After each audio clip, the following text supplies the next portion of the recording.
The grocery store was almost empty that evening. Fluorescent lights hummed faintly above as Emily, a single mom in her late 20s, stood in the cereal aisle clutching her last few dollars. Her daughter, Lily, clung to her hand, her wide eyes glancing at the shelves stacked with food they couldn't afford. Emily sighed. The paycheck from her part-time job had gone to rent and bills. Tonight, it was bread, milk, and maybe a few apples if she stretched her coins. She was tired of counting pennies, tired of working 2 shifts, tired of pretending she wasn't breaking inside. But she never let Lily see it. As they walked toward the checkout, Emily noticed a man in an expensive suit browsing the shelves. He looked out of place, as if the store was the last place he should be. Suddenly, his hand clutched his chest. His face went pale, and before Emily could process it, he collapsed to the ground. "Mommy!" Lily cried. Emily dropped her bag and ran. She'd never had medical training, but instinct took over. She checked his pulse, weak. She called out for help, but the store was nearly deserted. Without hesitation, Emily tilted his head back and began CPR, pressing against his chest with all her strength, praying every push would keep him alive. "Please, sir, stay with me," she whispered, tears welling in her eyes. "Don't leave." Minutes felt like hours until finally, paramedics arrived.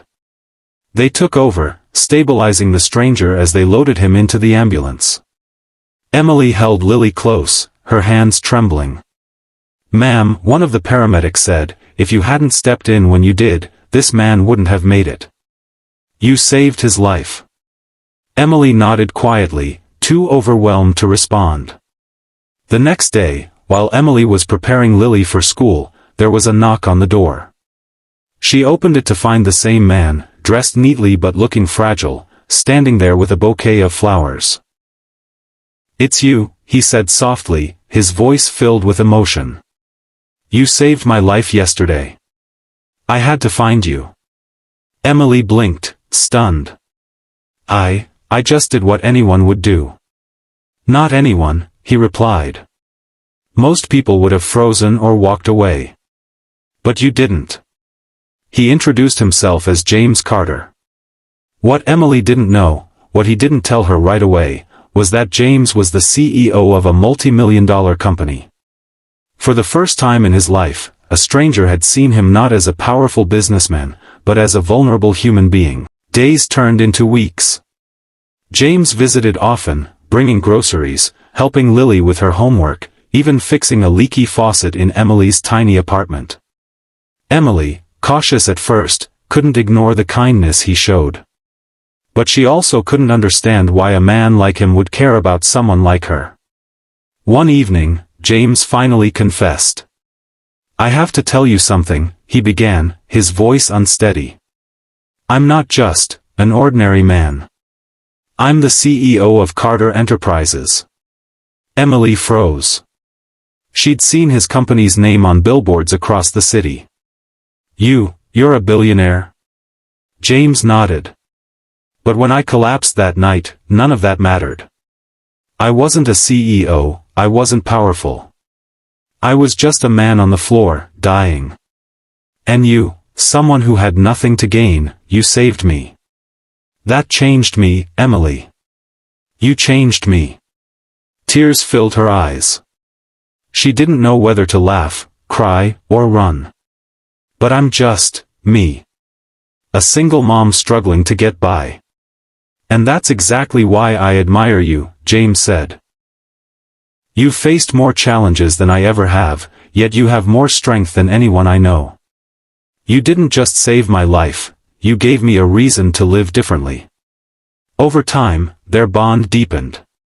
James started inviting Emily and Lily to small family outings, picnics, trips to the zoo, quiet dinners at his home. For Lily, it was magical. For Emily, it was terrifying and beautiful all at once. She worried people would say she was after his money. She worried their worlds were too far apart. But every time James looked at her, she didn't see a CEO. She saw a man who had been humbled, who cherished her for her courage, her heart, and her unwavering devotion to her daughter. One night, as the three of them sat around Emily's wobbly kitchen table eating spaghetti, James suddenly put down his fork. "I used to think success was measured by how much money I made," he said, glancing between Emily and Lily. "But now, I realize it's about the people you come home to. Emily, you saved my life once, but every day since then, you've given me reasons to live better. And Lily, you've shown me joy I never knew I needed." He reached across the table, taking Emily's hand. "I don't just want to thank you anymore. I want to build a life with you." Emily's breath caught. She thought of the nights she cried alone, the times she skipped meals so Lily could eat, the dreams she buried long ago.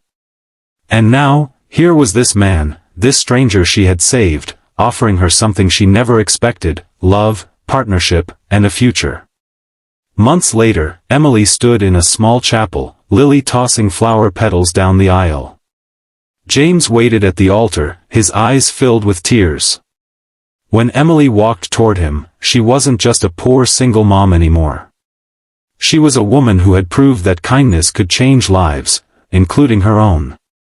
As they exchanged vows, James whispered, "You saved me once, Emily. I promise to spend the rest of my life saving you, too." And in that moment, surrounded by love, Emily finally believed something she had always struggled to accept: sometimes life's greatest miracles happen when you least expect them.